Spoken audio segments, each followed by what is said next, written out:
Commerce কিংবা আর্টসে ছিলেন, যারা ডিপ্লোমায় ভর্তি পরীক্ষা দিতে যাচ্ছেন কিন্তু অনেকেই প্রশ্ন করছেন, "ভাইয়া আর্টস থেকে বা কমার্স থেকে আমি ভর্তি পরীক্ষা দিব। আমার জন্য অনেক কঠিন হবে। কি করব?" তো তাদের উদ্দেশ্যে বিশেষ করে বলছি, এই ভর্তি পরীক্ষা বাংলা হতে পারে, ইংরেজি এবং সাধারণ গণিত। এই ৩ টি সাবজেক্ট সবারই রয়েছে। শুধু ফিজিক্স এবং কেমিস্ট্রি। এখন এই ভর্তি পরীক্ষাতে কিন্তু এত বিশ্লেষণ কিংবা আপনার পুরো বিজ্ঞানের সবকিছু জানতে হবে এমনটা নয়। ভর্তি পরীক্ষায় যেহেতু এমসিকিউ থাকবে, এই ক্ষেত্রে পদার্থবিজ্ঞান বা রসায়নের যে বেসিক টার্মস অর্থাৎ বেসিক নলেজ এইটুকু পড়লেই হবে। এখন এর জন্য একটি প্রপার গাইডলাইন এবং প্রপার একটি সিলেবাস নিয়ে উদ্যম একাডেমি আপনাদের সাথে রয়েছে।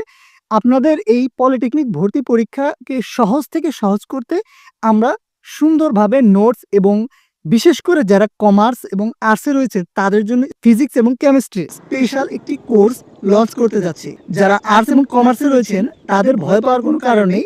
বাকি ৩ টা সাবজেক্ট যেহেতু সবারই রয়েছে, এই পদার্থ এবং রসায়নের বেসিক বিষয়গুলো আপনি যদি নিয়মিত অধ্যয়ন করেন ইনশাআল্লাহ পারবেন। ধন্যবাদ।